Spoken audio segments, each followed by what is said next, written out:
Good day, ladies and gents, wherever you may be around the world, and welcome to Splendid Isolation number 166 with our special guest this week, Endeavour. How are you going today, gentlemen? Endeavour, how are you doing? I'm doing great. Thanks for having me on, Duke.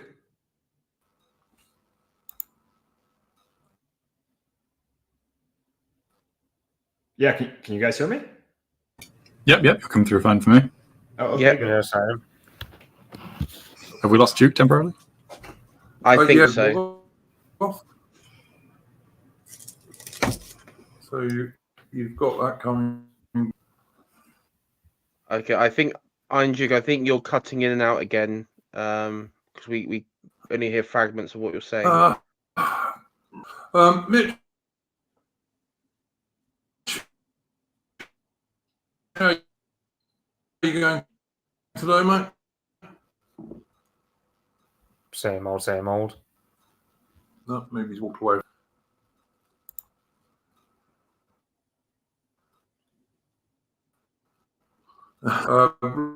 Rupert, nice to see you back again. Thanks for having me on again.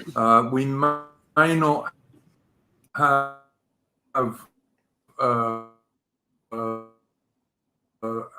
Adam this week. He did send me a message on the Discord. As always, yeah, most welcome, Rupert.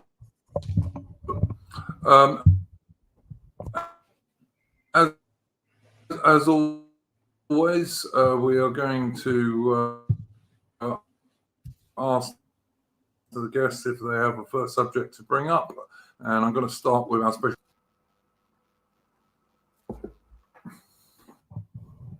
Sorry, I think Duke. I think you're cutting in and out. Were you calling on me there?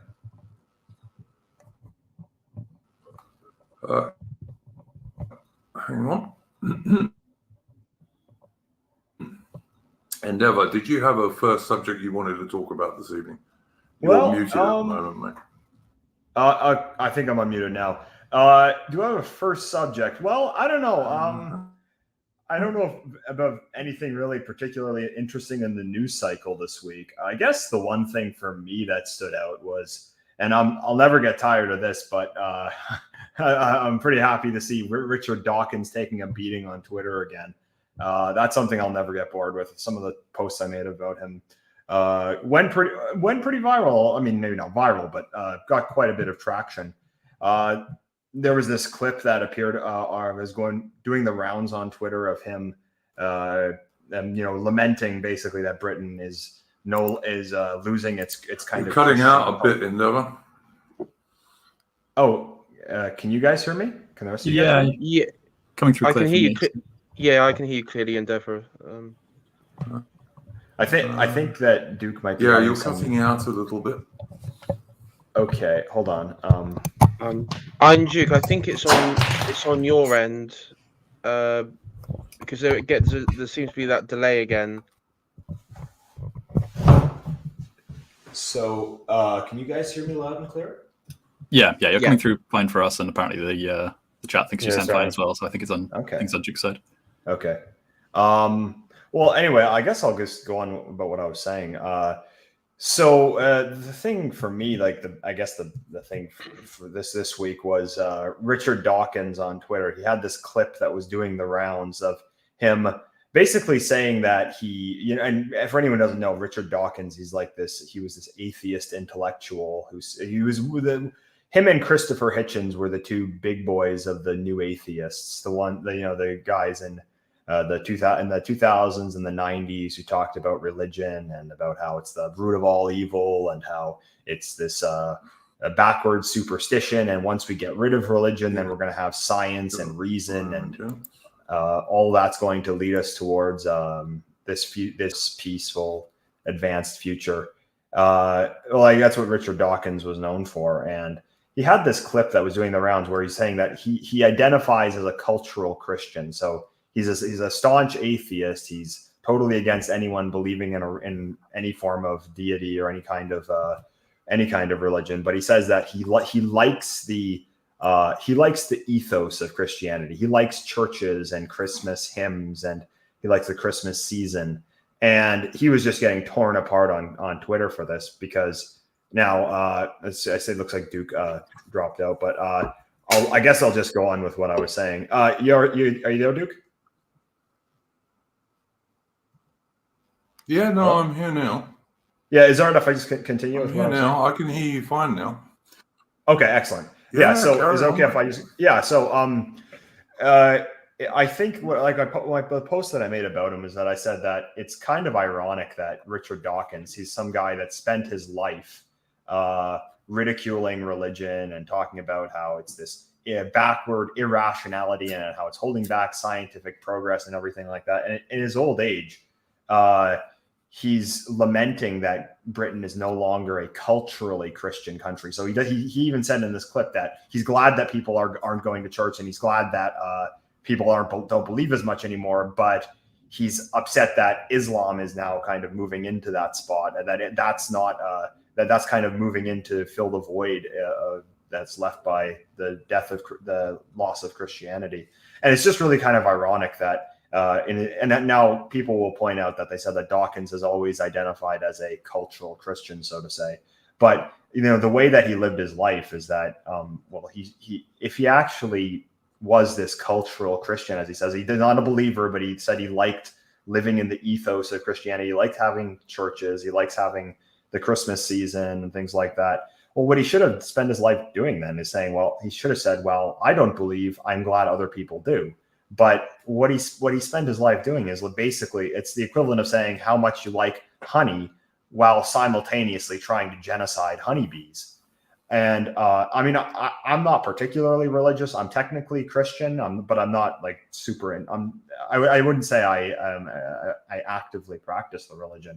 But what I took away from that was that with Richard Dawkins, this guy who spent his career like how he's this rational scientist who doesn't believe in fairy tales and it's just the facts, folks, just the facts, logic, and reason. If you can't prove it scientifically, then it's not real. And then he's not the philosophy that Richard Dawkins spent his life preaching was this nihilism. It was this materialistic, empty, vacuous nihilism, and he was also just a libtard as well. So the other thing to point out about him is because he actually was a decent scientist. He wrote The Selfish Gene, and his actual scientific theories back up a lot of our ideas because if this stuff is true, then things like nationalism and ethnic nationalism and tribalism and racial identity, these things would be important to people politically. But Dawkins is just a raging libtard because that was what was the socially expedient position to hold. So he was someone that he didn't live up to the idea that he's just about the facts, because he doesn't even follow his own facts politically. He doesn't he doesn't take them to the conclusion. But then secondly, he's not even a pure nihilist, because even he says that he likes churches, he likes hymns and Christmas season. And what the joke I was tempted to say was, can Richard Dawkins scientifically prove to us why Christmas is good? Can he scientifically prove to us why churches are beautiful? But I kind of just felt sad because he just seems like an old man now who's he grew up. I know he was born in Kenya, but he probably really laments the England of his youth and of that he grew up and lived his life in. Now that he sees that that's dying away, and in no small part thanks to his own beliefs and his own work and the ideas that he's pushed, it just seems sad. But I don't really feel I have a hard time feeling sorry for the guy, because the other thing about him is that there's this other post. I'm sorry for going on a bit. I'll let you guys jump in, but here in a second. But another post I saw on Twitter this week is from someone who would have been one of his fanboys or fangirls in this case. There was this one of those stupid posts you'll see that they say, religion tells you that you're sinful and evil and horrible, and science tells you that you're beautiful, wonderful, full of potential. And then the post I replied with, I said, how do you scientifically prove that somebody is great, wonderful, beautiful? How do you scientifically demonstrate that? You can't. Like, these are metaphysical things that you can't do the scientific experiment. But the thing is, what Richard Dawkins created, he was a scientist, but he created these like mid-witted morons who think that just posting stuff like this makes them intelligent by spamming the word sky fairy. That's what intelligence looks like. And then, like, these people are not, they're not scientists, but they're not even curious about anything in the world. It just seems like it's all about ego. So kind of a tragic figure, but at the same time, I do think that he was just a piece of shit. And I have a hard time feeling bad for him himself, but I do kind of find it a bit tragic that he laments the England which he helped destroy. But anyway, I'll let you guys jump in. I think you can kind of talk about a lot of similar figures in the same sort of way. I mean, the other person that instantly comes to mind is John Cleese of Monty Python, and how he basically laments the England that's kind of been lost.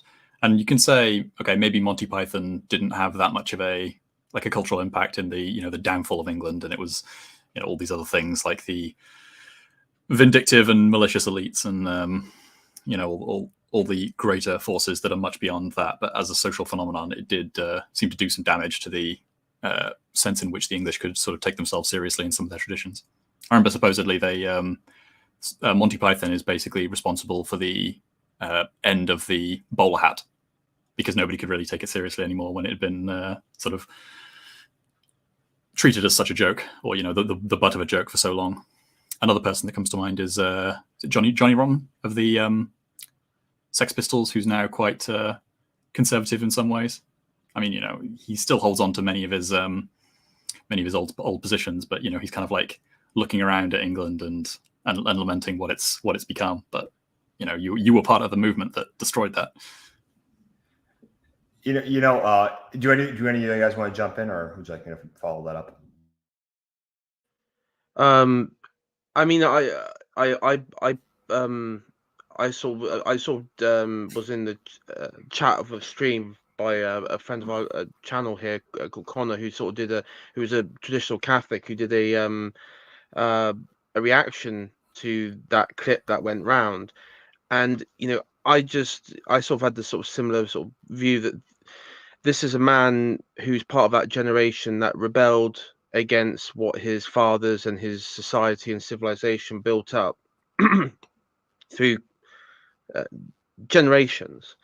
And this now that they've come into the twilight of their years, this is all that they have left. I mean, the Britain of today, and any country now in the Western world, that this is what they have left to hand over to us. And it's what's depressing is, in my town and in many other towns across the country, the only people who have a sense of community are the foreign ethnic groups who have been imported, because they do still have that sense of community, ties to their religion, and that sort of ethnic religiosity that goes with it in some cases. And that's something that has been stripped and gutted by the white English, white British population. And I've never really, even in my younger years when I saw him going around, I never liked the tone of his the tone of, and because for me it also, I saw more of his work more anti, like an open assault on the British identity that is Britain before the Second World War, to be absolutely honest. And that for me, and what he has done, and that what he's inspired to follow through, that exists in this country now. I just see him as a wicked old man. Well, I think that what it I reveals. seem to recall. Oh, go ahead. Carry on, Endo. Carry on. Well, what I wanted to say was that I think what this reveals is that nobody really is a pure nihilist. And you can see this in two ways here. So because these new atheist guys, and a lot of the left as well. They nihilism, it's more of a weapon than something that's logically consistent. So what they do is they'll say, well, why does your country matter? Oh, why does it matter that you were born on this side of the line and not that side of the line? Well, who decided these borders anyway? Who decided what's England? Why is England here and why is that not England? Why is some African who comes not English or something like that? And, you know, they play this kind of nihilism. And they do that with religion too. It's more of a malicious weapon rather than a coherent an actual coherent worldview. So, for example, there was this one post from one of these stupid atheist, quote unquote, I fucking love science, you know, that stupid Facebook page. It's one of those channels, and it said, like, here's the universe with the here's a picture of the universe with Earth, and here's a picture of the universe without Earth. And it was the same picture, and it says the universe doesn't care. And what I replied was, well, gee, then I guess there's no reason for me to care about racism, homophobia, or climate change. I mean, if the universe just doesn't care, well, I mean, why should I really care if you know, the blacks feel like they have it tough and that they kind of feel like we have this unfair advantage over them? If the universe doesn't care, well, that's not really my problem. Of course, though, any of these libtards would be frothing at the mouth if you tried that with them. They're not these pure nihilists. Again, like, you can even ask someone like this, well, gee, I mean, I guess it just doesn't matter if I take a baseball bat and swing it at your kneecap and break it because, well, the universe doesn't care. Of course, it's a moronic way of looking at the world. What I always say is that nihilism is it's the way that idiots try to pretend to be intelligent. And someone like Dawkins, that's who he appealed to. And it's a shame because he actually was a decent scientist, but the people who his fanboys were just total idiots, and they think that deploying this kind of nihilism is what makes someone actually be intelligent. There's this great quotation, I think it was Keith Woods that said it, that Richard Dawkins is what an idiot thinks a smart person sounds like. But then, so with you can look at the left. So with them, they're not pure nihilists because they believe in things like anti-racism, and that in a twisted way, this is kind of transcendent for them. But then even for these guys we pointed out, so Dawkins, Cleese, Johnny Rotten, and them, they still have that affinity for the England of their fathers, the England that they grew up in. And deep down, they don't want to see that destroyed. They may have spent their lives spreading nihilism. I don't know so much about the Sex Pistols guy. I mean, I don't know. He doesn't seem to be as bad as the other two, but when push comes to shove, they actually do have an affinity for the same thing. I mean, the funny thing in a lot of cases is that look, I mean, I was just going to say that I remember when Dawkins was more popular than he is now, when he was writing his atheist books, etc., that he often seemed to me to spend a lot more time having a go at Islam than he did Christianity. But because he also went on about Christianity, so it is, as Endeavour was saying, it's a bit ridiculous for him to now turn around and say, oh, well, I wrote whole books saying that everything to do with Christianity was nonsense, but I regret the fact that it's going. I mean, if he didn't want it to go, he shouldn't have attacked it, should he? Sorry, Rupert, please carry on.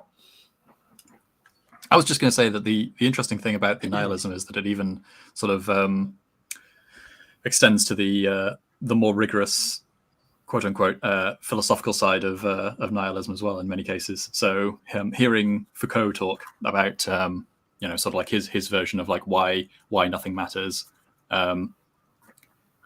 basically saying that all, like, without all of the social superstructure that is sort of like telling you what to value and what is right and wrong, if you strip all of that away, then it will become immediately clear to everyone because it's completely obvious. But his version of what that actually means is, very blatantly cynical, and I mean, describing it as evil would probably be quite appropriate in my opinion. Well, then what I'd say to Foucault is, well, then why do you care if I'm a homophobic? Why do you? Well, like if nothing matters, well, then why does it matter if people don't have positive? I mean, of course he wouldn't, if he were, if he hadn't died of AIDS, he would be frothing at the mouth. I mean, I haven't read much of the guy, but they just draw the line wherever it's actually beneficial for him. Like this is a guy that it's pretty dark, some of the things he advocated for, but like how he wanted to like abolish the age of consent. Well, then I'd just say, well, then if nothing matters, well, then why should I care that people have to wait till they're 18? Well, that's just tough. So it's not a serious philosophy as far as I don't have a background in philosophy, but like people that just say, well, nothing matters. It's not serious because there's something that matters to them, and it will show. Well, I mean, in Foucault's case, he'd say, no, your homophobia is illegitimate because that is socially applied. But like his tendencies and his opinions, no, those are the ones that are completely free of social constraints. Exactly, and therefore, those are the true ones. Which is it's like total rubbish. I mean, I've always been homophobic. It's the social pressure that's trying to get you to not be like. That's just it's just natural for a straight guy to not particularly feel comfortable with homosexuality. Well, armies like the sort of people who go, oh, Yeah, well, exactly. Most men are homophobic. Yeah, it's like that Stephen Fry when he was up with Bolsonaro.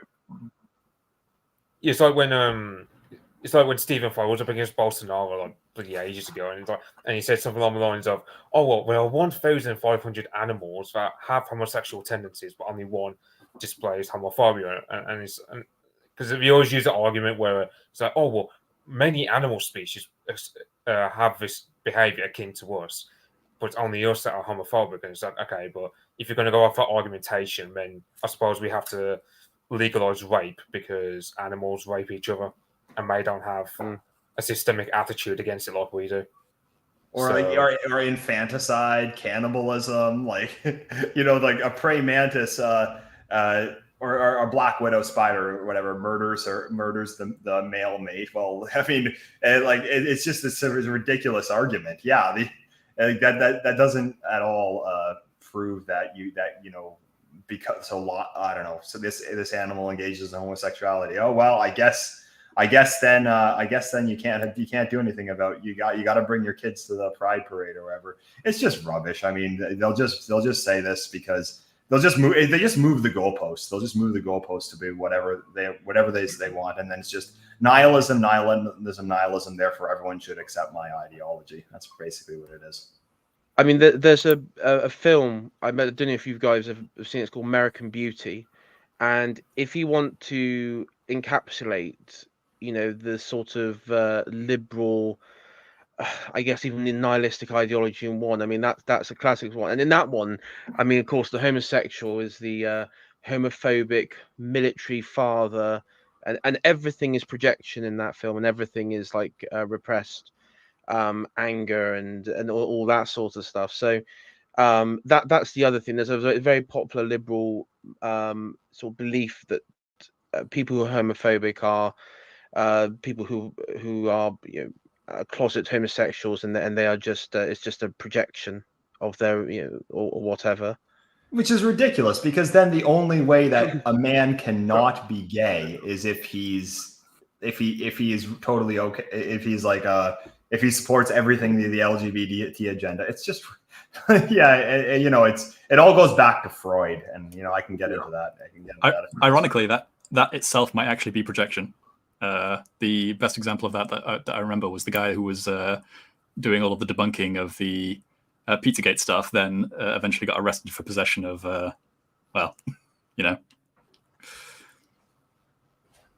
Yes. Yeah, and but that's something you notice a lot in Hollywood. In Hollywood, that it'll be the normal straight heterosexual couple. Well, you see, that's actually oppression. You see, there's actually something like just deeply wrong with them. But then the homosexuals who for some reason they decide to adopt a son, and then another son, and then another son. There's nothing wrong with that. Oh, it's a totally healthy, perfectly legitimate a strong relationship, which is going to raise these kids to be perfect, well-adjusted members of society. Oh, but the straight white couple, well, that's just oppression, you know. You'd say it is a lot of it. A lot of it is just projection.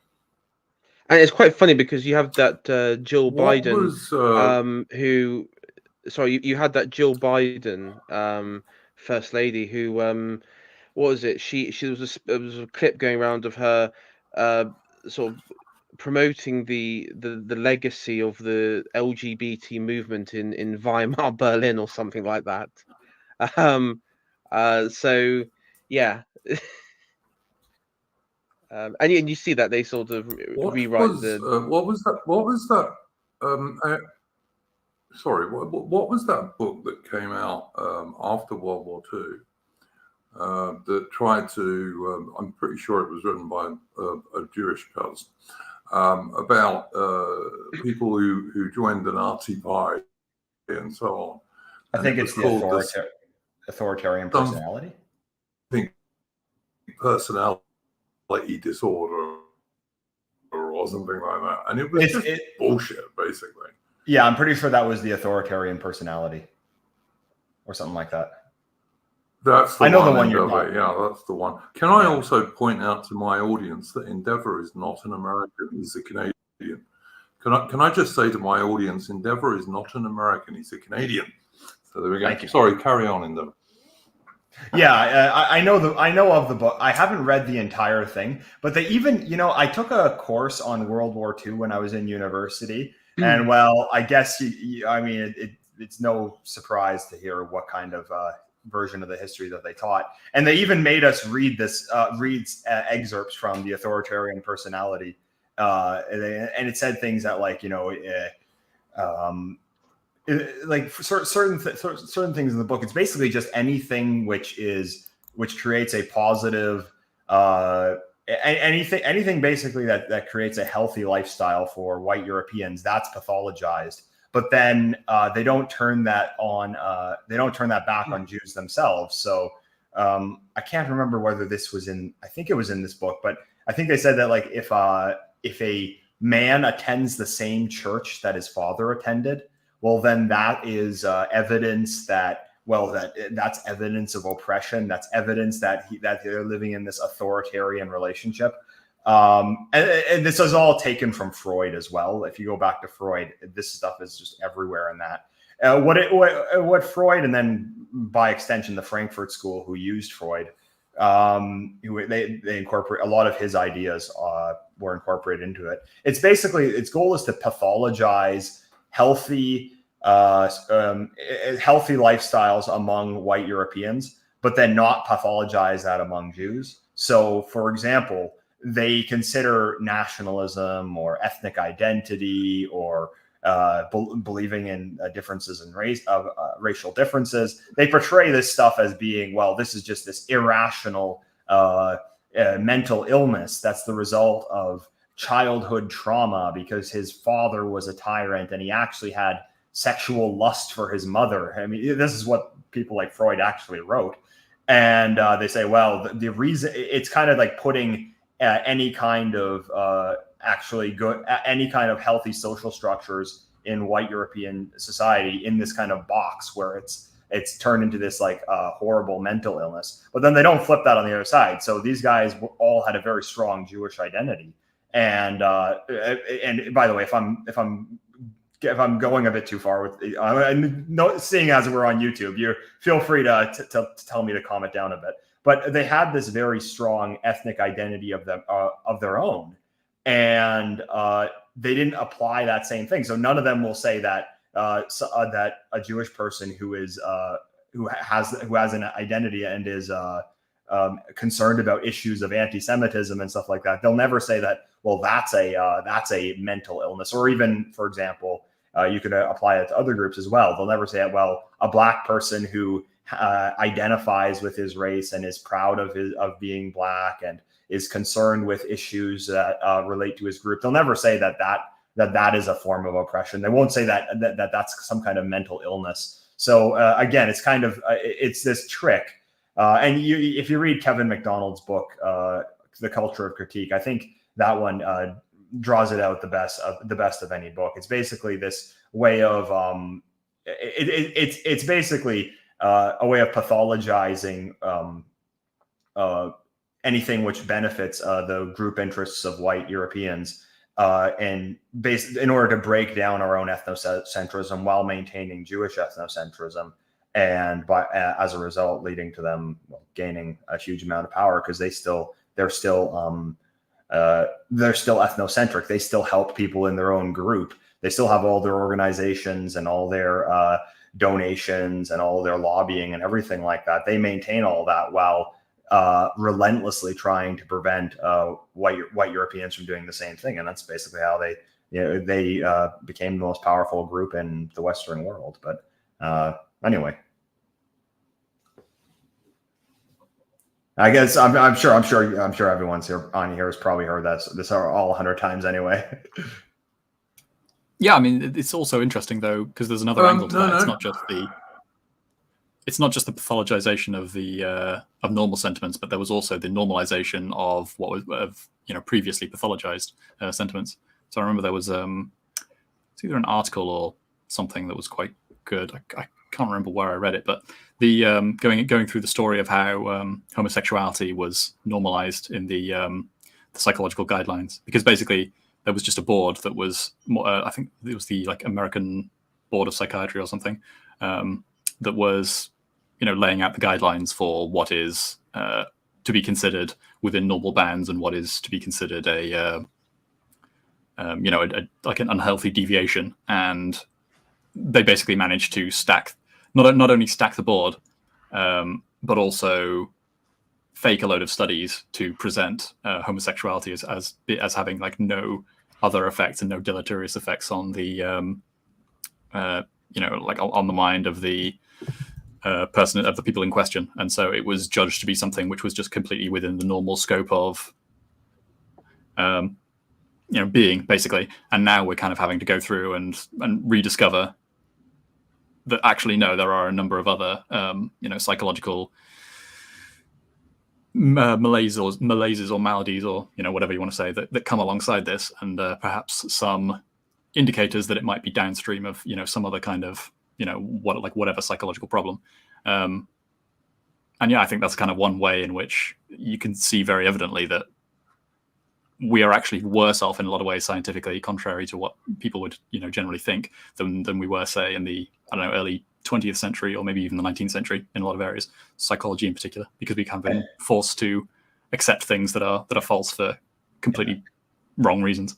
Anthropology as well, with race differences too. I mean, it goes back to what we're talking about with Dawkins and those types, that they're talking about science and reason and everything. It's all bullshit, because when they say that if we get rid of religion, then we're going to be scientific and rational, and it's going to lead us to this prosperous future. They even call their ideology scientism. Well, I mean, it's not religious Christian fundamentalists from Alabama who are causing this. It's libtards in these universities on the Eastern Seaboard that are doing this. And what you can see is that science is thrown out the window for ideological reasons. Only difference is this: that when the Christian evangelical fundamentalists did it, well, that was just a couple of crazy kooks in these small communities. Whereas when these guys did it, well, this is the entire social policy of the Western world is based upon these falsehoods. It's based on the falsehoods about race, falsehoods about gender, falsehoods about sexuality, all of that. This is what's dictating policy, and it's all just like you mentioned. It's less scientifically advanced than what we had on the issue of race. And Sean Last, who does this great content about this, he says that basically the science they had in the 18th century was more accurate than the stuff we have now.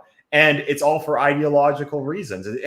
So when I hear these people talk about science and reason and everything, and then they just turn out to be these raging libtards, well, then what it tells you is that they don't actually believe that. They're just as they're just as likely to believe nonsense as the religion, as some young Earth creationist is. But the only difference is that's had a much worse effect than anything that the religious right ever pushed.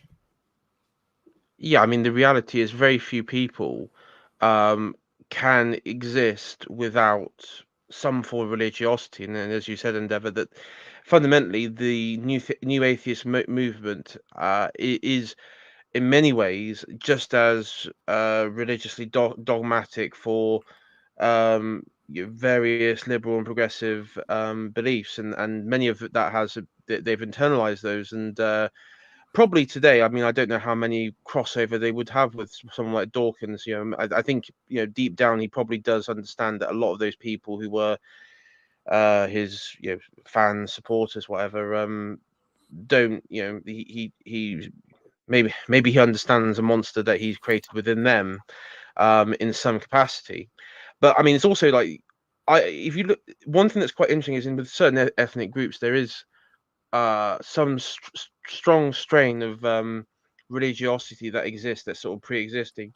I mean, Scotland is quite a good example. Now, it's a very secular society today. It's the church attendance and everything is like many in the West is low. You still have the sort of aspects of Catholicism and Presbyterianism in Scotland, but overall, Scotland is known for its very left-wing, pro-LGBT, trans, and also in recent weeks, we've seen that the various hate speech legislation that cracks down on people who oppose said legislation being enforced in a sort of in a very dogmatic way, and that's what it is. It's just filling that religiosity spot with a new ritual, because in most cases that I see with a lot of the new atheists and many progressives is that there's not so much I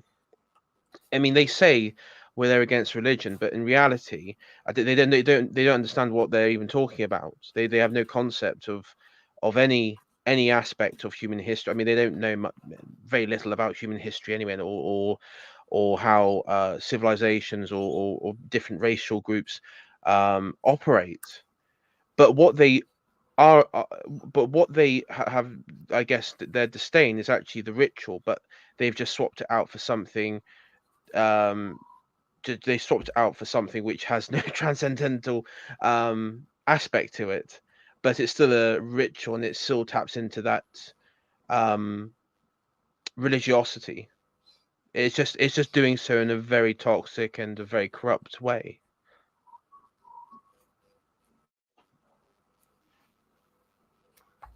Mitch, did you have anything you wanted to add to this part of the discussion?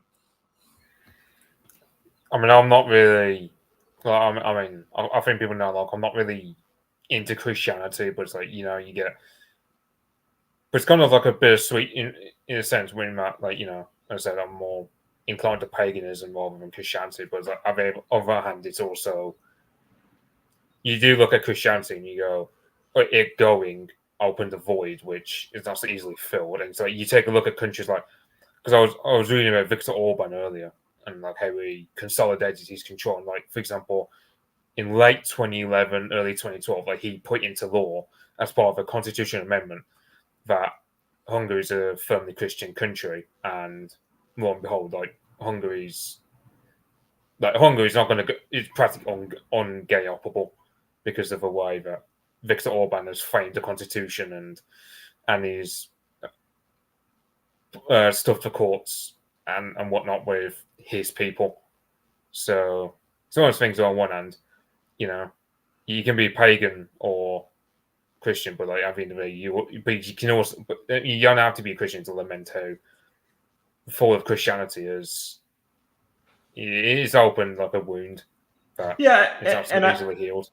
I mean, I don't know what like the future religion is going to be. I personally think that it's probably going to. I mean, let's say assuming that things start to turn in our direction and things actually start to get better.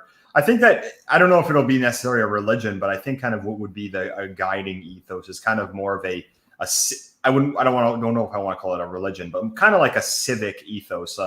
And I'm not talking like civic nationalism. I mean like as in kind of, well, it's hard to say, but something kind of similar to ancestor worship, I guess, would be I think more likely. I don't know to what extent Christianity can make a comeback. I would say I'm not against it making a comeback, but I'm also not a strong believer. I'm not saying that that anyone who's not a Christian can't be a political ally of mine. Of course, most of my friends most people I don't think are either they're not Christian or they're not strong believers. But I would say that what we can't have nihilism. You has to be something that fills the void, something transcendent, which people actually will actually live towards, and the things that people would actually put down their lives for. That has to be what comes in to fill the void, because we're left with this void right now. And in some ways, wokeism, as you might want to call it, anti-whiteism, this has filled the void in some ways that it's in some ways religious, but it's one that's more satanic because it destroys society. It's like this suicide cult that we've been related. The religiosity of old has been replaced by this kind of this culture of death, where the greatest thing you can do is basically just end your own genetic lineage. And I think that ultimately something that the thing that's most likely to replace that would probably be something a lot more positive, kind of seeing that our genetic lineage as white Europeans is sacred, and that it's something we need to carry on into the future. I'd say it's kind of just something a bit general like that. That might be what comes in. But my point is, though, it can't be nihilism. It can't just be emptiness. Something will have to fill that void, because everybody is religious in some ways, as we can see with people like Dawkins and people like these Frankfurt School types. That there is something transcendent that all of them still want. The only problem is that what's I guess transcendent today, it's the libtard basically destroying his own society because it makes him feel, because the media will tell him he's a good person for doing that. So something will have to replace that. Yeah, essentially kind of like that scene from Chernobyl where you have a communist commissar as the disaster unfolds, and he's just telling, "Oh, well, this is our moment to shine," like, because he's invoking the name of Lenin in the same way a Christian priest would invoke Jesus in terms of a sermon. So it's one of those things where, like, it's not a simple case of, it's a mental health. It's a matter of, there's nothing to believe in. Like, the entire society is built on quicksand, and we've got a society where there's no fixed moral standards. Everything is like a crushing wall, like walls all around you on a 360-degree axis, and they're always crushing because the parameters of free speech change. Yeah, like J.K. Rowling 20 years ago would not be thought of as insane just for simply saying a man is a man and a woman is a woman. But nowadays, you got Humza Yousaf against her on basis of this new law in Scotland. So, I don't think. Sorry, go ahead, Ender. They're going to arrest her though, because that would be embarrassing for them. I was going to say though. I was just going to say I don't think they're going to arrest. I was going to say the on Mitch's point there. I mean, this is something that Stalin found out during during the war, during the Russian invasion. During the German invasion of Russia, because there was no animating principle that the Soviets could latch on to the Russian population, and hence why you had this great propaganda campaigns to reintroduce the churches and harken back to the Tsars, and in particular the Teutonic invasion of Novgorod back in the 13th century, and of course Napoleon's ill-fated invasion of Russia as well. So that it'd be interesting because, and this is the thing that I wonder if our current elites, if they, there's always that topic of war or potential war, or and I whether or not it will happen, who knows? But if, say, hypothetically, there is a war that does engulf the West, will they face that same problem that Stalin had? Because there is no animating principle for any Western country now for its population to defend it, because because as we all see, and I think the masses even deep down know that there is something which is wrong. Well, they know there's something deeply wrong, and that there's nothing worth in any of our countries worth fighting for, because our countries are I mean, they're not occupied. They don't even resemble countries anymore. Well, yeah, I just finished reading the Leviathan and Its Enemies by Sam Francis. So it's kind of a follow up to James Burnham's book, The Managerial Revolution from the 1940s. Francis wrote his book in the 1990s, and it's a lot. To be honest, I found Burnham's book extremely boring. So I think interesting work, but kind of dry. So I'd recommend Francis's book over that one. But one thing that, and what Sam Francis, and I got to say, if anyone has never read Sam Francis, I think he was just a political thinker before his time, because he basically predicted the world of today 30, 40 years ago, almost to a T. And one thing he says in in Leviathan and Its Enemies is that he defined the West as a kind of a soft managerialism. Whereas he talked about, he defined the Soviet Union and National Socialist Germany as kind of as a hard managerialism. And what he said is that what distinguishes the West to today, so liberalism, as from the other regimes, is that it's a soft managerialism in that they don't use force. They use manipulation and placating people, selling hedonism, and brainwashing people through the media.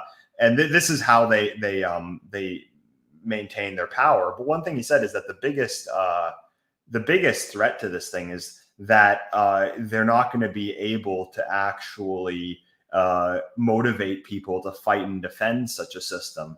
And you see that in the West today. And I don't think there's going to be one of these hot wars. I mean, who knows? Anything can happen. However, you just look at the militaries of these Western countries. Duke and I talked about this when he was on my show with Morgoth a couple of weeks ago. But these militaries in the West are just pathetic. Like the Canadian military, the physical standards that they have for the Canadian military are about they're less difficult than a high school gym class. Because they've been massively reduced in order to get women and minorities, and so that they fulfill the diversity requirements that they have self-imposed. But then, even with that, absolutely nobody wants to join the military anymore. And well, can you really blame them? So, I guess Duke would probably have a lot more to add to this than I would, but why do men throughout history, why do they join the military? They see this as a way of fighting for and defending their nation. It's something transcendent. It's theirs. It's their blood and their soil that they're putting their lives on the line to protect. That's the idea. But we're living in the age of mass immigration, where our governments just allow hundreds of thousands, millions of invaders to just walk across the border uncontested at all. And so what are you actually defending? And then beyond that, the entire culture is basically designed to just tell you to go fuck yourself. So every single movie, every single university course, every single media outlet, they spend 24/7 telling you that you're a piece of shit for being white. So, because these countries, these Western countries, they still nominally, and I'd say even spiritually to a degree, do represent us as white Europeans. So when somebody says Britain, they think they still do associate that with white Europeans. Even it's even true with Canada as well. I'd say that it's still understood as it being a nominally white country. So these are the people who identify with that are going to be the ones who would actually stand up and defend it. But the problem is that the entire system is designed to disenfranchise these people and ultimately replace them. But then the migrants that they bring in, none of them have any kind of relation to it. They're not part of the history. They don't identify with the culture. And they basically just came to the country because it was a opportunity for them to make money. So they don't want to join the military. And then the white libtards don't want to join the military because they've been told that, well, this is, that it's right-wing conservatism and, George Bush and all that kind of stuff. And like, oh, these stupid flag-waving conservatives. So nobody wants to fight for this system. And well, according to Sam Francis, this is the ultimate weakness. It's that the soft managerialism, it sells this kind of hedonism, and it relies on mass propaganda and of manipulation and blackmail and stuff like that to maintain it. But nobody actually wants to. It's gotten rid of all of the things which men historically have fought and died for. And now no one wants to stand up to defend it. I mean, I guess maybe Duke, you have a history of the British military. How would you say that this thing has declined? These militaries have declined.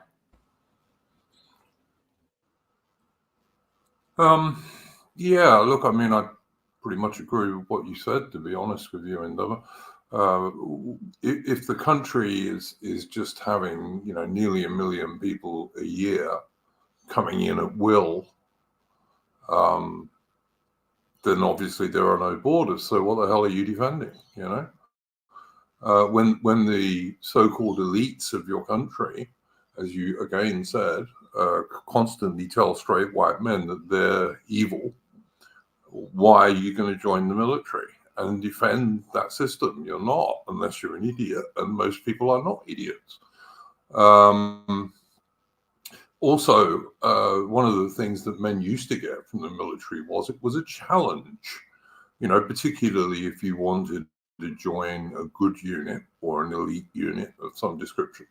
And increasingly, that's not true anymore because, as you said when you were talking about the Canadian military, they have lowered the standards so much that basically any fit young bloke can pass easily.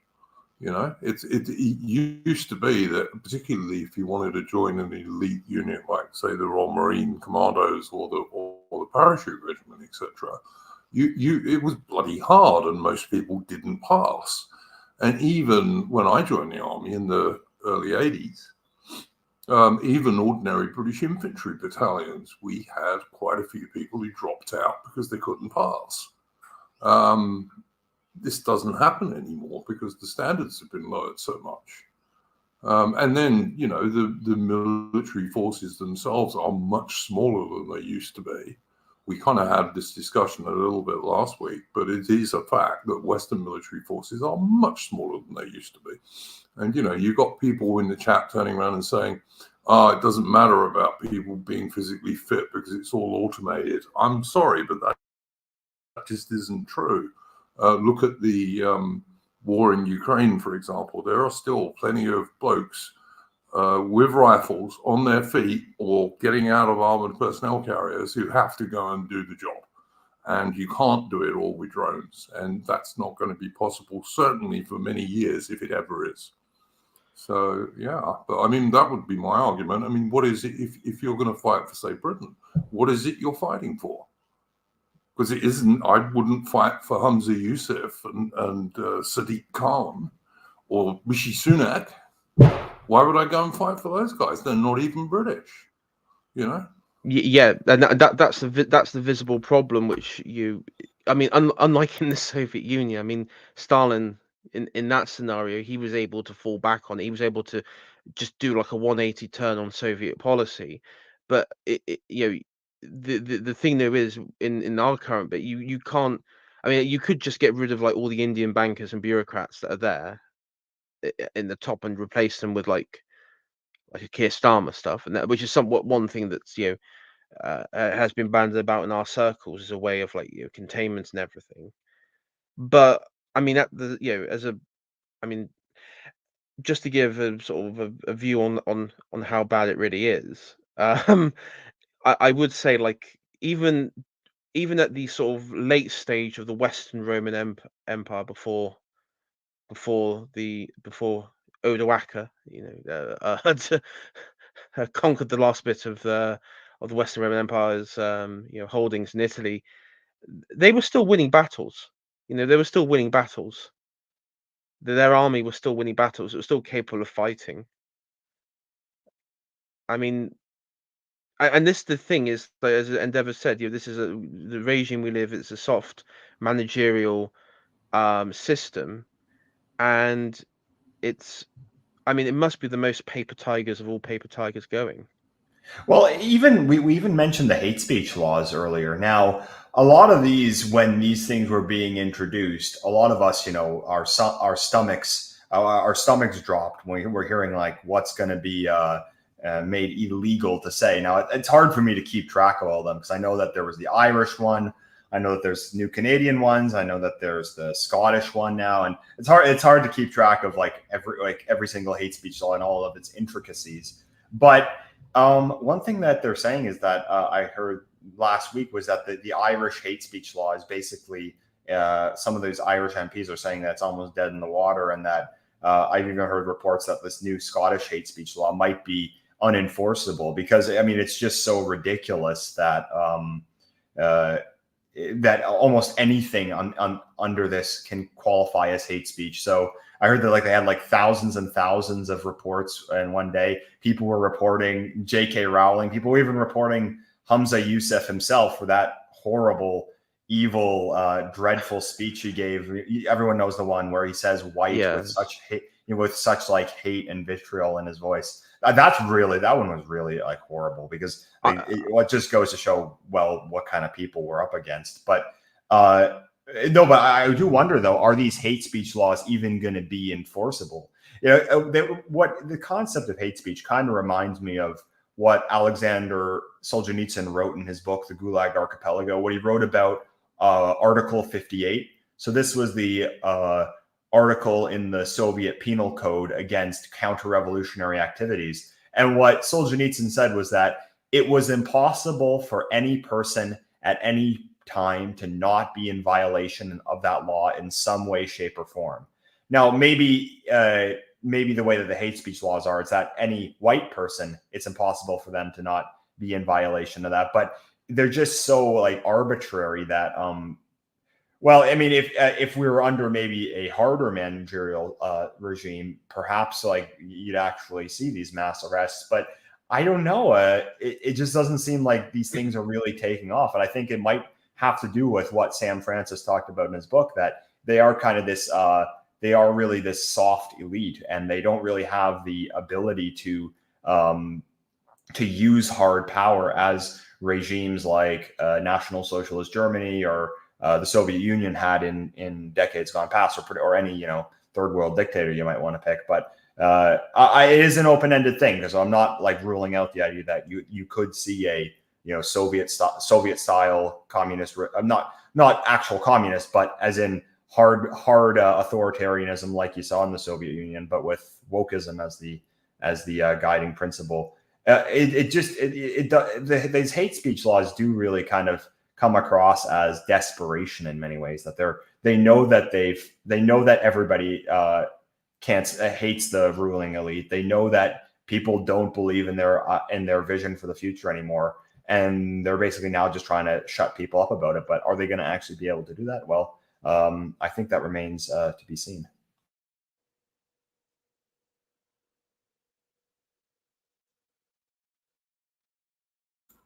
We might get more clarity on this as the elections approach in America and also in Britain, of course. So I think we might get more clarity on how much they can shut people up on this at that stage. So yeah. All right. We've been going for an hour. AI, did you have a first subject you wanted to bring up this evening?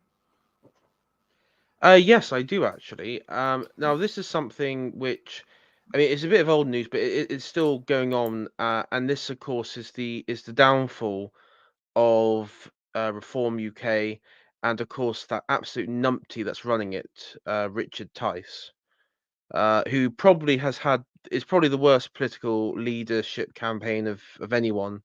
And it's incredible of just how cringeworthy, how embarrassing, and just how inept. Even if he is there as just pure containment, how inept he is at even doing it. I mean, he's a complete Burke. But at the end of the day, yeah. So just to clarify what I mean by this is that it all started with Bo from Lotus Eaters. I think we talked about it with Morgoth's on here. It was that time. Was part of Reform, and there was a few other councillors and people who were in that ex-Tory councillors types, and they were Hope Not Hate did a hit piece on them, and Bo in particular, and in response, Reform deselected them from their candidacy list for the upcoming general election. Since then, there's been more and more deselections. Hope Not Hate have done more hit pieces on just ordinary people, some councillors, some of them just people who aren't involved in politics but are standing as councillors. And there's just been one. It's just been relentless. That it's there's been so many memes. There's been so many ratioing of Richard Tyson Reform that in some ways this is becoming just it's just really embarrassing for any political organization. And but on the back of that, you have a friend of mine called UKIP goes by UKIP on Twitter, and he's part of the new sort of nationalistic party called the Homeland Party, and they've been capitalizing on the back of this. Recently, the channel Voice of Wales, which cover lots of immigrant-related stories in Wales, and they've fallen foul in the past of the Welsh Assembly, and they've one of the chaps on there was a candidate, I believe, for Reform, and he's been deselected after an Hope Not Hate hit piece, and they put out there the conversation that went on. Richard Tice has come back at them and said that, and this is what's really bizarre, is Richard Tice's justification for all of this is he's constantly saying, Labour and the Conservatives have these unscrupulous characters in their party, not us. We don't allow these sorts of bad behaviors in. So this is, and so this is his justification for purging anyone in this party who is remotely, has any sort of remotely pro-British values. And this has caused a lot of, I mean, this has caused a lot of backlash on them, and it's exposed Reform for what I think everyone really thought it was just another sort of containment maneuver to keep any nationalistic sentiment or British patriotic sentiment outside of the political sphere, outflank it from the right. And so, yeah, that's sort of the story of the week that's sort of been interesting, that this saga has continued. And Reform is not like they're gaining any significant support as such in the polling. I mean, there's still in comparison, and I think UKIP pointed out, with the BNP back in the day and everything, when you had the council elections, and how quickly they managed to capitalize in certain areas of the country, and even UKIP as well. I don't. I just don't see Reform as it just goes to show that they're not. They're sort of gutting their own groundwork base. Their own. It's like a general shooting their soldiers. Or have anyone seen that film? Oh, what is it?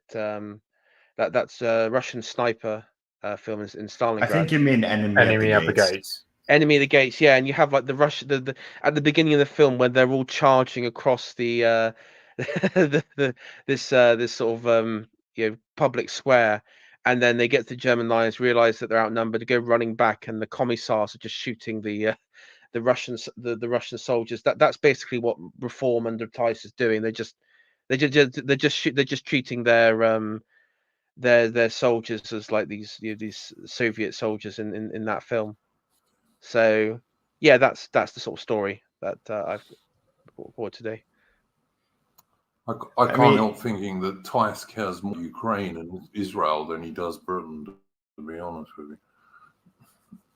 I mean, what it just shows you the difference between the left and what passes for the mainstream right. Now, I don't know too much about the ins and outs of UK party politics, but I did hear about the story that this party Reform, or is it called Reform or Reform UK? So I know that they kicked this guy History Bro out of their party because Hope Not Hate wrote an article about him. That's what happened, correct? And yes, and it's happened to about this, and just to give you the sort of I may have left this out, Endeavour, is that there have been 10 or 12. I've lost count now because it's been quite a few candidates have also, like along with History Bro, have had Hope Not Hate. They've sort of been trickling out day by day. And as this goes along, Reform, in response to various articles which are posted online, kick them out of their, well, not kick them out of the party, but remove them as their candidates, because there is no party system. You can't be a member of Reform. It's quite a bizarre structure. But the thing though is, it appears openly now that Hope Not Hate is vetting the Reform Party selection pool to the point where, as that was used as a meme against them by many of us, is that now Hope Not Hate are sort of now joking. I saw them today on their website saying that we're the official vetters of Reform UK. Of course, they refer to Reform UK as a nationalistic fascist party that's racist and xenophobic and etc., etc. So yeah, I mean, it's unbelievably I mean, there have been people from Reform who've seen this, and I mean, daily they're just getting BTFO'd by people on our side on this, and there is no, at first they tried to ignore it, and Tice tried to ignore it, but he's having to respond now, especially by their former candidates who are, in some cases, have joined. I know a few who have actually joined the Homeland Party, who've sort of had a big boost from this. So this is quite interesting that it's they've cannibalized their own people, and another party on the right has is sort of bringing them all together again. And it's ridiculous, because this is the equivalent of if I wrote a Substack article saying that, well, Justin Trudeau is anti-white, and then the Liberal Party kicked him out for that. I mean, the left would never do something like this. The left would never listen to somebody on the dissident right and say, well, this person said that this guy was anti-white, so I guess we have no choice but to kick them out of the party. I mean, maybe if the person flat out said that they wanted to murder every single white person, then maybe that would happen. But it's just absurd that why on earth is any party which considers itself right-wing in the least, why do they give one rat's ass about what Hope Not Hate says? These are their enemies. These are the people that want to ruin their lives and ruin their country. And they're listening to, they're taking the advice of these people. This is the last person you should ever have you should consider the opinion of. It should mean absolutely nothing to you. And in fact, I think that if Hope Not Hate says someone's a bad person, well, that means that person's probably more likely to actually be someone I'd like to support. It's just, I mean, it just goes to show how the right over the last 75 years has just been this pathetic, like groveling, limp-wristed, I don't know what to call it. I don't want to call it a political force because it hasn't been a force. It's basically just been someone that's there. And then going back to Sam Francis, he wrote an entire book about this in the night. Well, it's a collection of articles, but it was combined of articles he wrote in the 80s and 90s. And what he called the book was it was honorable or great losers. What was the exact word? It was something like honorable losers, or so. Basically saying that conservatives are losers, but they're graceful losers. They're losers who lost while sticking to their principles. And Sam Francis was saying this decades ago, and he was just so right. And this just this is just a great demonstration of this. There is no reason in hell that anyone on the right should consider an organization like Hope Not Hate to have an ounce of legitimacy. These are people who are in the case of Britain, these are people who are trying to destroy Britain. In the case of the Anti-Defamation League, these are people who are trying to destroy the United States. And if you consider yourself a conservative, it's somebody who, or right-wing in any sense of the word, who actually cares about their nation and cares about their people and their culture and wants to see that continue, these groups are your mortal enemy. Their sole purpose is to destroy everything that you love and to shut you down and prevent you from actually being able to stand against them. So, I think that one thing that it's good to look at is how much conviction does someone have? And I think a big learning lesson, a time where we learned a lot of lessons about this was during the pandemic. So when they were going around trying to get everyone to take these shots, well, who was it that actually gave in and took them? And who was it who actually resisted? Who was it who took the brunt? And despite not knowing what was going to happen to them, who was it who stood fast and didn't give in? And I think that tells you a lot about how much conviction somebody has. And well, this is another example. Like when they're putting this pressure on, you're getting these pressure from these anti-white organizations. Who actually cracks under that pressure and who stands firm? And that just tells you who actually is going to be someone who makes a difference, and somebody who someone who's just going to be like what Sam Francis called the graceful loser. And clearly Reform UK is clearly they're the losers. Clearly they're just someone who is going to to steal a meme that I saw on the internet. Probably they'll have written on their gravestone, imagine if the situations were reversed, because that's all conservatism does. It just says, well, the left's being really mean, but we're principled and we're gonna lose, but we're gonna lose gracefully. So any organization that kowtows to such vicious enemies, they're not worth their salt, and they really just shouldn't be supported in the least.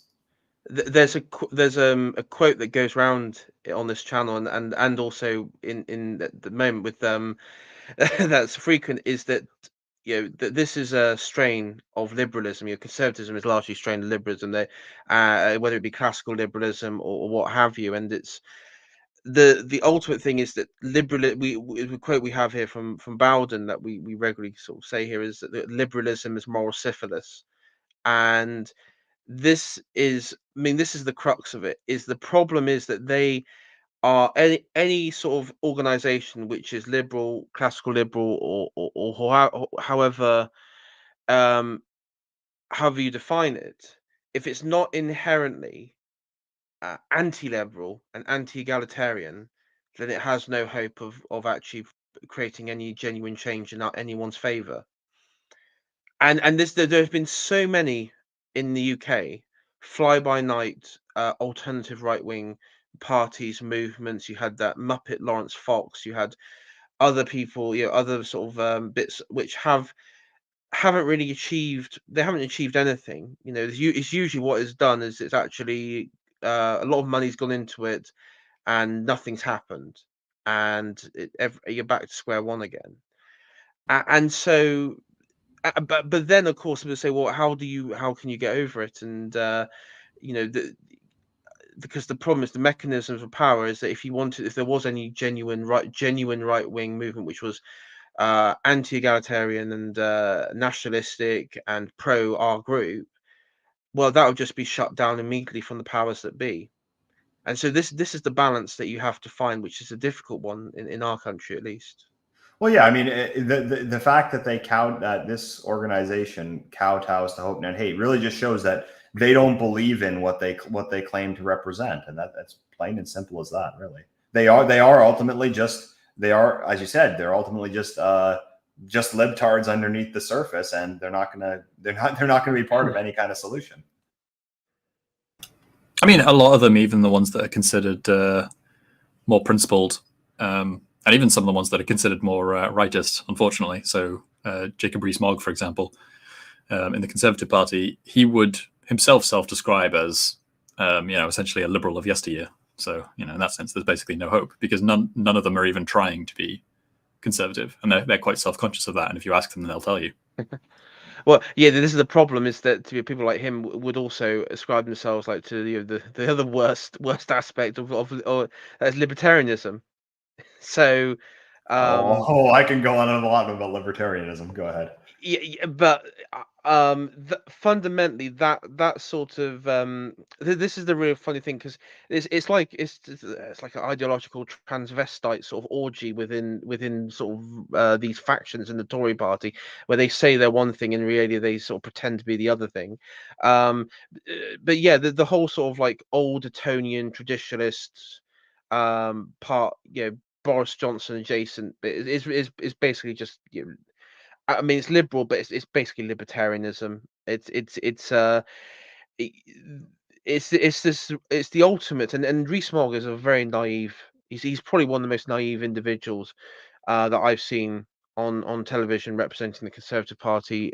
I've actually been at a live event where we were in a studio not far from his constituency. This was in Bristol, and the entire crowd was full of like white boomer Marxists who were shouting out at him, calling him a scumbag. And his children were there as well. And this is because the cameras were rolling, but because of the way the sound works, you can't actually hear you can hear the boos and everything, but and chatter from the audiences, but you can't hear it as clear. When you're sat there, you can hear them, and it was sort of booing, and his son was there shouting out and all that. And I mean, this was many years ago now, so this was like probably about 2016. I think it was something during the Brexit time period, and it struck me then that he was happy to facilitate this, and this is it never really understood until I sort of looked at more libertarians, that they have this very sort of bizarre idea that if they just go and they confront and debate the arguments, that they will that they will win the arguments, and it's going back to like that sort of like Ben Shapiro owning some dipshit college, this college student who he has like this really rapid back and fro with on stage, and it's that same sort of world belief, and it um it was ridiculous, because it's quite clear that number one, these people are um just total enemies from your perspective, and it goes to the other thing is that he's the only one that believes that, because of course in other forms of media, when it's be left wing, they never invite any dissident voice on. They would never invite someone like us. They would I mean, GB News had AA recently on there.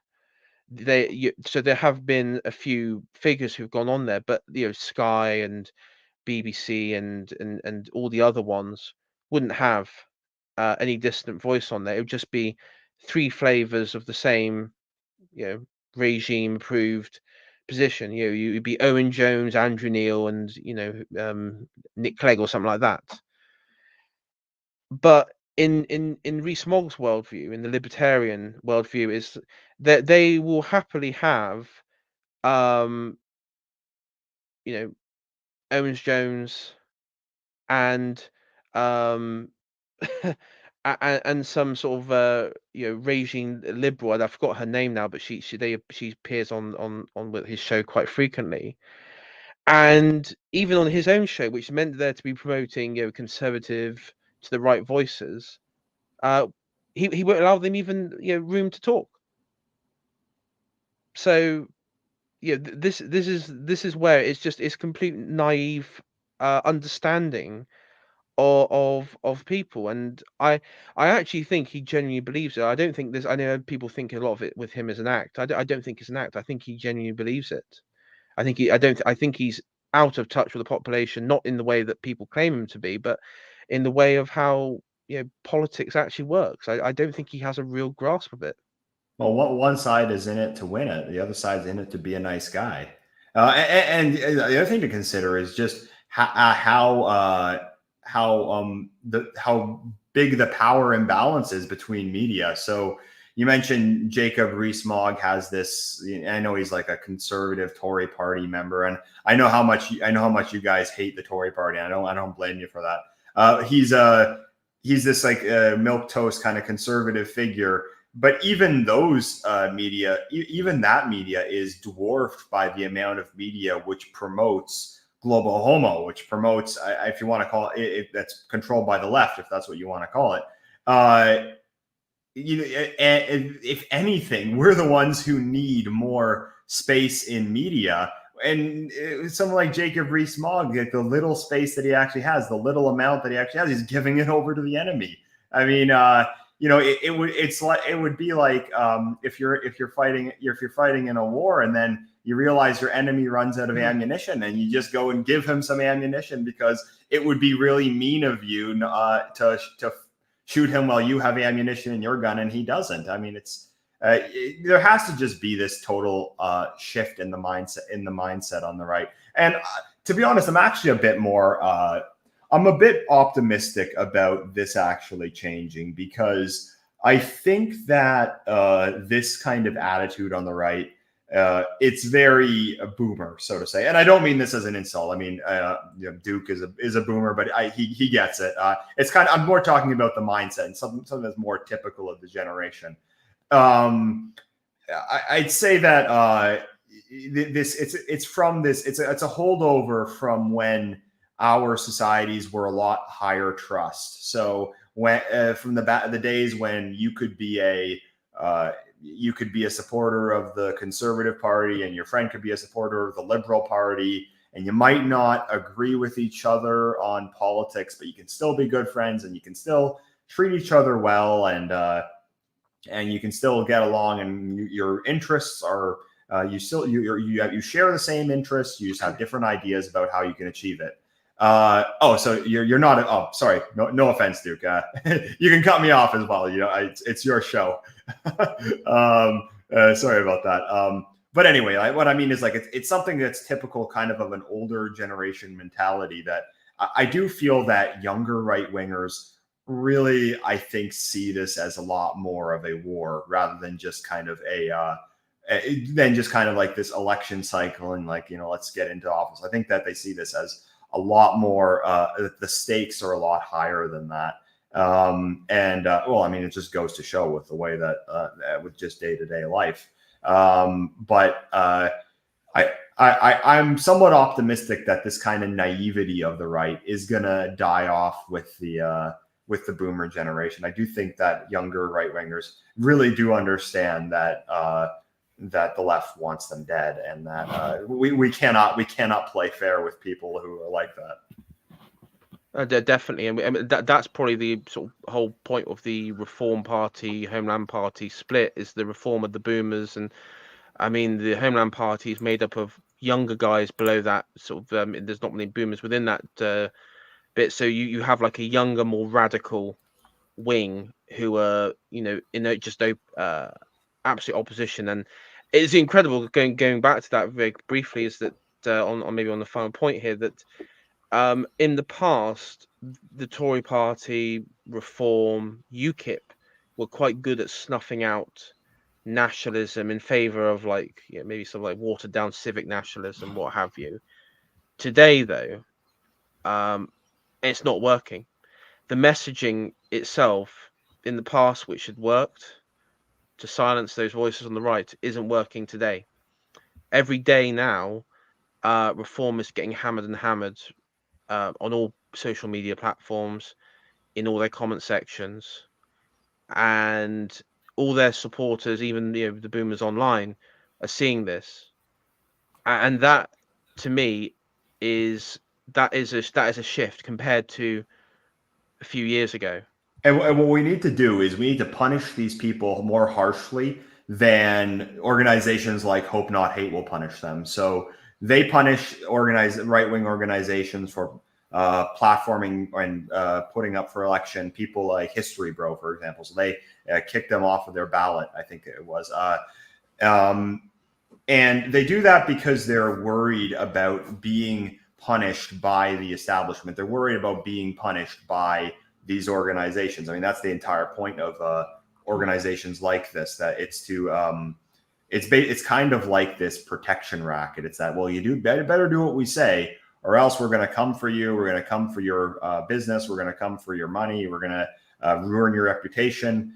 And it's fear. They're running under this fear. What we have to do is make these organizations more afraid to do something like this, like, say, kick out someone like History Bro. They have to make them more afraid of the reaction that they're going to get from people like us than what they would get from someone like Hope Not Hate. Now, there's obviously a power imbalance in that organizations like Hope Not Hate have far more resources than we do. But the thing is that these organizations are purportedly right-wing. They're purportedly organizations which are geared towards at least something resembling our sphere of politics. And if they're getting absolutely pulverized for these kind of decisions, well, it sends a message to these other parties that giving in to the left is not, it's going to make things a lot harder for you than not doing that. And I think that's the way that things have to go. So I don't know too much about UK parliamentary politics, but it would be nice to see this party. It would be nice to see this party be absolutely annihilated. I know that there's that meme, 0 seats going around for the Tory party. Well, I think that's good, but they also, I think, should extend that to this Reform Party as well. They deserve 0 seats as well. Oh, it has. It has. It's been joined together, given their recent behaviour, and in many ways, this is now. You've had reaction from even like Peter Hitchens. And what's made it all very uncomfortable, I think, for a few, is that they were seeing that there are people on our side of things. Endeavour is that we're more willing to do the kamikaze route. That, okay, if we can't have it our own way, we'll hand it to the left. We'll hand it all to the left, and then we'll all be in the gulag together. So I think maybe in that sort of suicidal kamikaze sort of dialectic might actually. It seems to be the way that people are sort of leaning towards, like an acceleration, like a really uber accelerationist point of view. But it's even kind of calling their bluff in a way, because is it even possible for I mean, again, I don't want to say too much about the UK since I don't know that much about it, but is it even possible that Labour could be worse than the Tory party? Is it physically possible for them to bring more immigrants into Britain than the Conservatives did? It can always get worse. Very difficult. The problem is, it can always get worse, but it would be very difficult. It would be down to whether they're more competent. Sorry.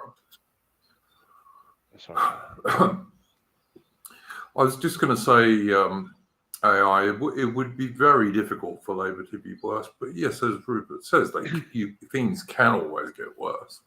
I mean, but can it get vastly worse? Difficult to see how, to be honest, in terms of, I mean, if you're like me, and immigration is the #1 issue in Britain today, mass immigration and legal mass immigration, not just the small boats coming across the channel. If legal mass immigration, which is vastly changing and destroying Britain, if that's the major issue you care about, then it would be difficult for Labour to be very much worse than the Conservatives would be. Well, it's like Harry Robinson over Lotus Sea just when said, like, the only reason immigration isn't higher than it is already is because the Conservatives cannot physically print more passports for all these migrants coming in. So, yeah, pretty much. Mitch's got a point. Mitch's got a point there, because the problem that I have is, and this is probably the thing, it's not so much the Tory Conservatives side of it. It's actually that Labour may be more competent. I mean, they'll be more competent than the Conservatives, and so all these hate crime legislations that have been passed, all these or existing bills on the board to target extremists. I mean, because of course, all of the anti-extremist legislation, which has always been used back in Tony Blair's years as a way to tackle Islamic extremism, was actually used to target people on the right, traditionalists, and what have you.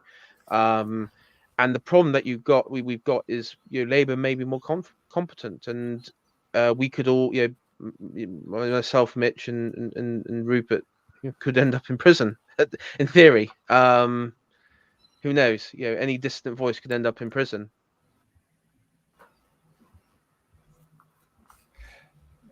I guess the difference. Rupert, did you have a subject you wanted to bring up this evening? I'm sorry, I was just going to ask, because we're probably on our last half an hour. No, go ahead. I was just going to ask Rupert if he had a subject he wanted to bring up this evening. Well, I mean, mine would be changing the subject fairly dramatically. So, Endeavour, if you had one final point that you wanted to make or something, or continue. No, go ahead. Go ahead. Okay, I was just going to mention the recent headlines. Or the recent talk about Japan, actually, that's been floating around in the immigration sphere, actually, because, it seems like they are going all in on throwing open the floodgates as well. I can't remember how many immigrants they said that they were looking to invite. I think it was somewhere in the region of 500,000 over the course of a few years, which, it's quite a lot. It's not as bad as we've had here, but it's, for a country that's been renowned for having almost zero, that's substantial. Yeah, I mean, there was that great meme on Twitter that was going around. It was that Mr. Bean sketch where Mr. Bean's trying to copy the other guy's exams, and it says like the West ruining their society through mass immigration, and then Mr. Bean is Japan, and he's looking over at the paper. I mean, man, what can you say about it? Obviously, it's a horrible idea, but I just get the feeling that like there's this kind of decision's been made at the top, and that where these decisions are being made, it's just like wherever that may be, it's just they're saying do it, and regardless of the consequences. And it's horrible, but it's kind of just more of the same, though. I guess for Japan it isn't, but yeah, I mean, the way that I'm seeing it at the moment, there's sort of one of two options, really. Either the floodgates were being, the flood was being held back by Shinzo Abe more or less personally, and he was kind of like the one figure that was stopping this from taking place, despite presumably what were plenty of voices inside the Japanese upper echelons saying that it needed to happen for demographic reasons, or just to lower the price of labor, or whatever it might be. Or alternatively, that the elite in general, renowned as they are for being much more nativist and conservative than we're used to in the West, they kind of reached a point where they felt that they tried increasing birth rates and increasing the population more organically and without much success. And just basically coming to the conclusion that the only way that they're going to be able to get through the next decades without suffering some pretty significant drop in international power and prestige, and the economy taking a severe hit, and pensions strangling the country, and all the various consequences of being a diminishing population. They just decided that that was enough, and that they had to just accept the consequences of accepting mass immigration instead. I think Steve Law's got this right on Twitter. Steve Law's turned around and said that this is going to be worse for Japan than Nagasaki and Hiroshima. And I agree with him totally. Well, if you see a picture of Hiroshima and Nagasaki after the bombs in 1945 versus today, then look at a picture of Detroit in 1945 versus today. Well, the bombs didn't do as much damage as something else did. I mean, I put in chat, but it is upsetting to 100%. see. It is upsetting to see Japan, largely homogenous society, which is, from my understanding, is quite a high trust society, in real time, because of course you've had the slow trickle of foreign movements there, will go to just become like another Western society. I mean, I have no doubts that there probably will be rape gangs, Turkish barbers. I mean, the whole shebang. You're going to have the whole shebang in Kyoto and everywhere else, and it's just terrible. Yeah, It really is. Japan is insane if they embrace mass immigration. It's like an insane move on the part of the Japanese if they do it. I mean, it's just like watching a disaster in a car crash happening right before you. You see it coming, and it's just really sad, because it's any culture willing to commit suicide for for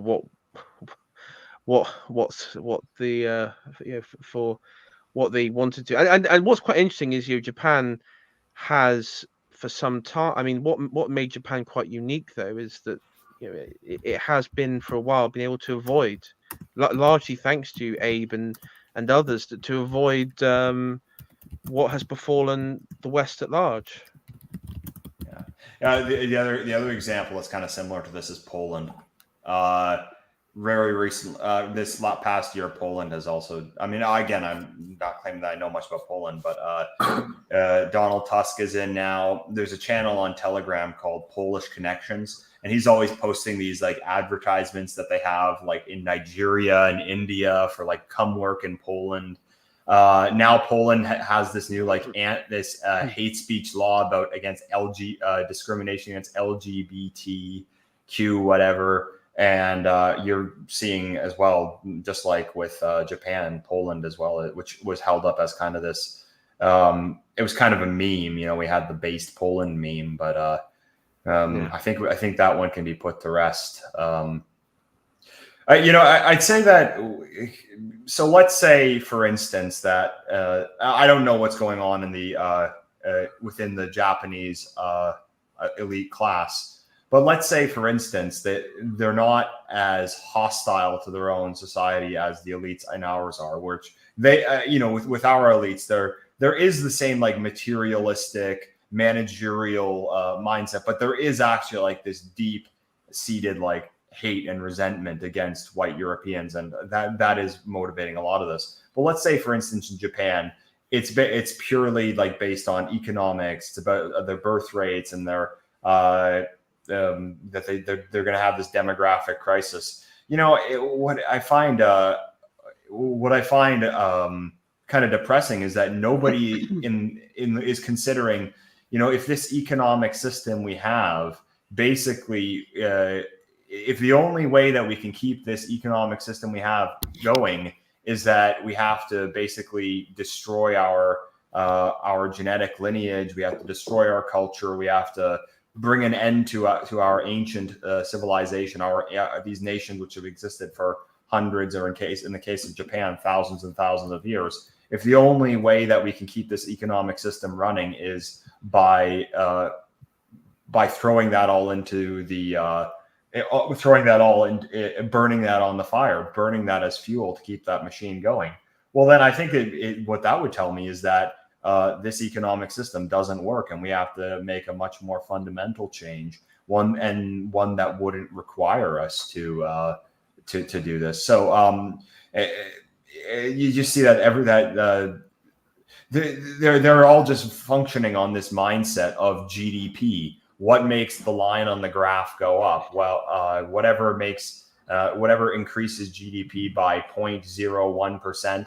this year, well, then that's the thing to do. And everything else, race, nation, culture, religion, all that just can be tossed on the bonfire as because it's it's subservient to the god of the line on the graph. And there just has to be this total change, and there just has to be this total change in the mindset of what actually is valuable, what actually is important to us. And even when they say these countries are facing these demographic crises, you look at a country like Japan, its population is over 100 million, but it's a really small territory to house that many people. If they were able to raise the birth rate to about two, well, they would still experience a demographic decline. But would that actually be would that really be a bad thing, though? So, I mean, as long as the demographics stabilized after 2-3 decades, and the birth rate got up to 2.01, you'd lose a couple. In the case of Japan, you'd lose about, I don't know, maybe, I'm no demographer, you'd lose maybe 20 million people. Well, then you can demolish a bunch of these huge apartment blocks. Your real estate prices would go down. Families would now have more space for their children and to raise bigger families, because they can buy property, they can buy rooms for their kids can have their own bedrooms. When I grew up, I haven't even reached 30 yet, but when I grew up, every kid had his own bedroom. All the kids had working class, middle class, all their parents had houses in the suburbs, and now that's something that you got to be a millionaire to have if you live in Canada. There just has to be the idea that the population declining at all because this is going to be a problem for GDP, because the line on the graph isn't going to go up in this quarter. The idea that that's this crisis so extreme that you'd have to consider something like mass importing tens of thousands, hundreds of thousands of people, even millions of people each year. It's just ludicrous. Because like the demographics, like the overall population going down in many of these countries would actually not be a totally bad thing, because then you could think about demolishing all those big ugly apartment blocks and actually building nice homes for families again. But the people ruling the world today, they're not living under that mindset. Parts of England in Endeavour, parts of England overcrowded than parts of India. Yeah, there are parts of England which are more overcrowded than parts of India. So I'm just totally agreeing with you. I mean, this idea that population falling is such a terrible thing is ridiculous. It's just craziness. And also, GDP is a terrible measure of real wealth. It's a terrible measure of real wealth, GDP. Most of England's history has been, the population has been sat between like 3 and 4 million. It wasn't until the sort of I guess sort of the 19th, 18th, 19th century you saw a rapid increase. But I mean, during the Black Death, the population dropped dramatically. I think it was near enough halved. But on the back of that, you had this. On the back of it, the serfdom was effectively was rendered obsolete, because you needed labor. You needed there was more demand for the skilled labor. And so on the back of that, serfdom was I think serfdom in parts of Europe was abolished largely, but it came back in other forms. But the point on that is, we saw a little bit of actually effect with the whole Brexit stuff, was when you had a lot of Eastern European carpenters and bricklayers and what have you who left the jobs market and returned home after making all their money here. You saw a shortage, which of course in the mind of the GDP growers, this was a nightmare, and how Brexit has destroyed the building sector in this country, but in reality, you actually had this this effect of wages for the first time in decades for those professions going up drastically because of the shortage in that labor force.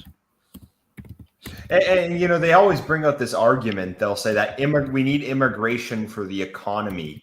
Like, if I don't know if you guys know who Chrystia Freeland is. She's this horrible, horrible woman. In Canada. She's basically Justin Trudeau's right-hand woman, so to say. She's like the deputy prime minister or something. She's basically the second most powerful person politician in Canada, other than Justin Trudeau.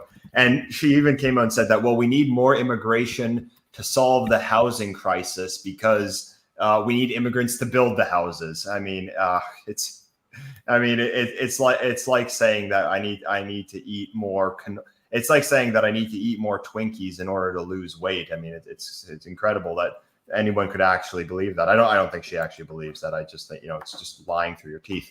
But I mean, the immigration numbers in Canada are just absolutely off the charts. Like, I remember thinking that it was insane back in 2018 when they were bringing in 350,000 a year into Canada, because that's like almost 1% of the population of Canada.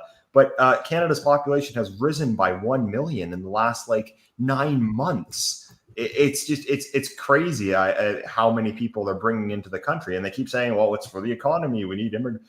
Canada's economy is an absolute disaster. The cost of living crisis is just out of hand. I mean, full disclosure, I'm not actually in Canada at the moment. I'm currently living abroad, and one of the reasons is because I just can't afford it.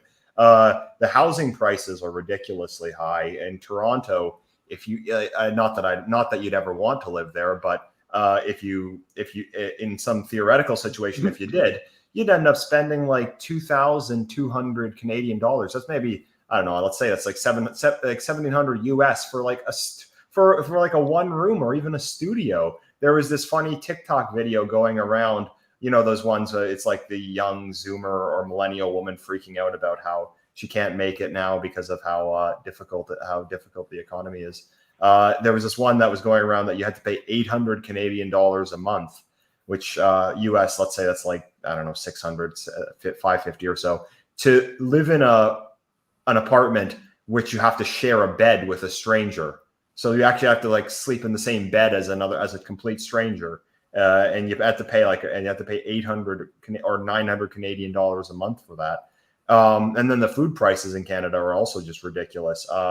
Morgoth and I were talking about this the other day, that we're comparing cost of living in Canada to Britain. And but I mean, Britain is obviously not exactly in good shape either, but the food costs, it said that the food costs in Canada were 20% higher, which is insane when you consider Canada's potential to produce food, but given the geography. But my point is, though, how is immigration making the economy better? People can't afford groceries. They can't afford rent. Immigration is as high as ever. Well, then if that makes the economy better, it should be better. Then people should be doing better off financially than they ever have been, but they clearly aren't. So, it's just lies stacked upon lies. But I'm guessing everyone probably, I think everyone's probably figured this out by now, but it's incredible that they can continue to say this. I mean, it's quite shocking looking at the statistics, because from the 2021 Canadian census, the population was about just short of 37 million. You wanted to bring up? No, sorry, carry on. Yeah, I was just going to say it was just short. Yeah, I was just going to ask if. Sorry, guys, because we don't have very long left. I was just going to ask Mitch if he had something he wanted to speak about this evening before we run out of time. I mean, the only thing, I don't know about Japan, but now for Poland, it's so the last 2 years have been pretty bad for Poland because, they've had to take on the burden of Ukrainian refugees. In order to pay for that, they had to take a lot of EU money, but the EU just essentially blackmailed them with it, saying, "Oh well, you have to be a lot more LGBT friendly. You have to take in a lot more. You have to be a lot more immigrant friendly. Blah blah blah." And the ruling party, literally called PIS, Law and Justice, they accepted all the conditions. So that's one reason problems getting bad. But also, one thing about Eastern Europe is like they have like this sort of inferiority complex where they think, oh well, the West is the best, and so anything we do, they want to emulate. So you get Polish shitlibs in areas like Krakow, Warsaw, and Gdansk, where and also those cities are heavily dominated by NGOs as well, because unlike in Hungary, the Polish conservatives don't understand how power works. Yeah, that's why Poland's so screwed, because all the main systems of power are firmly in control of liberal NGOs, and Polish conservatives don't understand power. While the nationalist lads, a lot of them get arrested protesting against like the gay pride parades in areas like Białystok and Wrocław or other parts of Poland. So that's why. I mean, they've got the Nationalist Party, Confederacja, but it's more like a grouping of parties all put together. Like you've got monarchists, you've got nationalists, you've got libertarians, it's a real big tent, and there can be issues with that. I mean, as has been pointed out in chat, and we'd be remiss not to mention it. It is more about for one, a couple of things: the population pyramid, and if we're looking at it specifically from the perspective of like economics, then it's also about the actual productivity of those people over time, and that's one thing that kind of makes the whole argument, or at least the conversation around it, a lot more potentially malicious or dubious when you're looking at it from a technocratic perspective, because if they've got all the data, then they would probably know that only certain kinds of immigrants are ever going to be paying into the system, and otherwise all of the rest are a net negative. So looking at it from the perspective of bringing in people to pay for pensions, for example, that only works if the people that you're bringing in are as productive or would contribute the same to the government over their life as the native population do. But in most cases, especially in European countries, the kind of immigrants that we're bringing in are not that. They are quite low productivity, and most of the time they will take more out of the system than they will put in over their lifetime, sometimes quite significantly so. So, when you're bringing in more people expecting it to help your budgetary situation, you're going to get the opposite effect, where the budgetary situation is only going to get worse because there's more drain on the system and less, even fewer people productively putting in.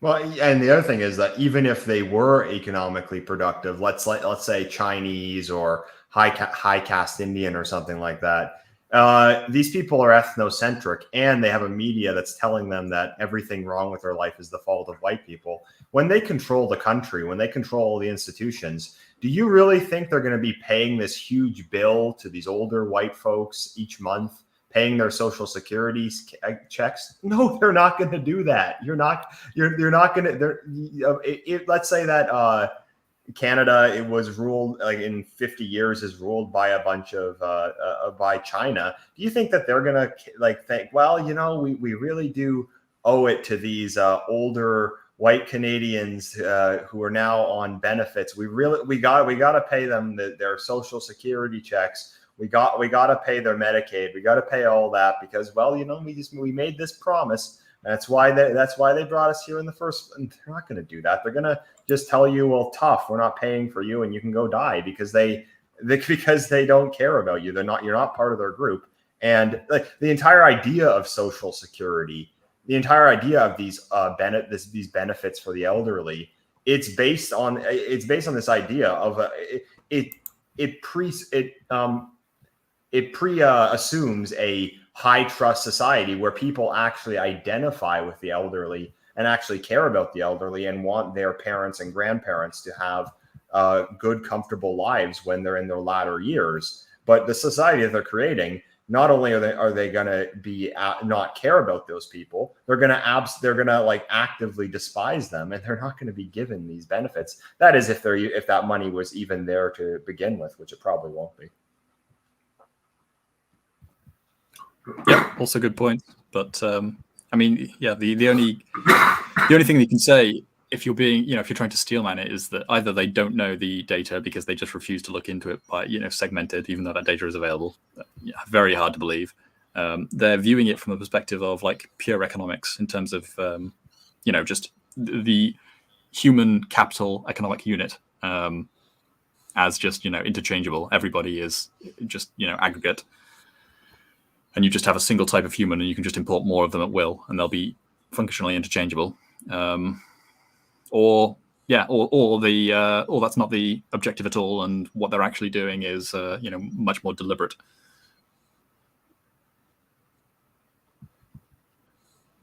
But obviously that becomes a slightly different conversation when you go down. I think it's a bit of both, but probably more of the latter though. Yeah.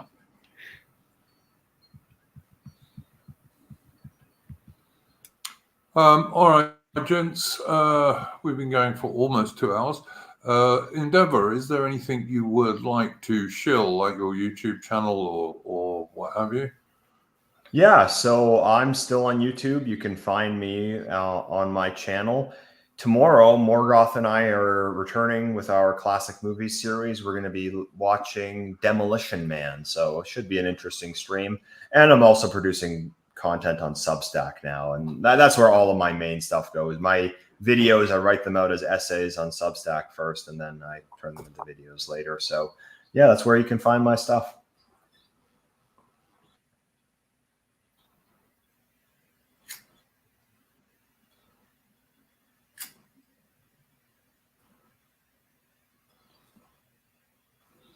Okay, well, I will make sure. If you'd like to shill.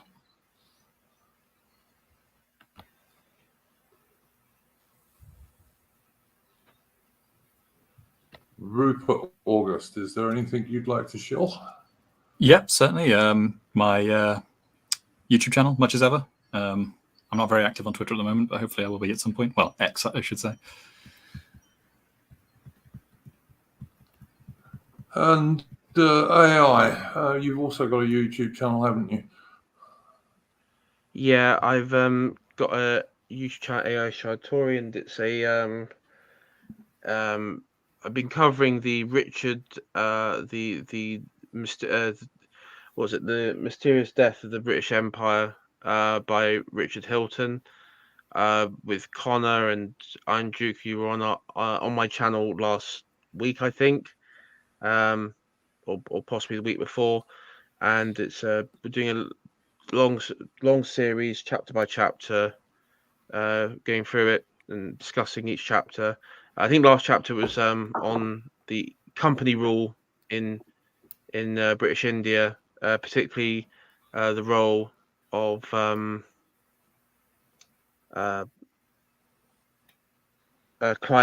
Clive. So yeah, that's a good one to check out.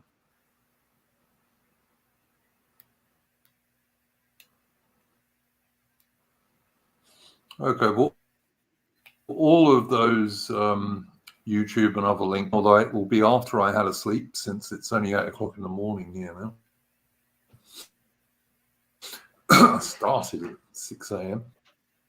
So I later on Endeavour and Rupert August and AI, you'll be able to do so. Thank you to my guests, Mitch, AI, Rupert August and Endeavour. We'll be back next week with Splendid Isolation number 167. Take care, guys, and do not let the bastards grind you down.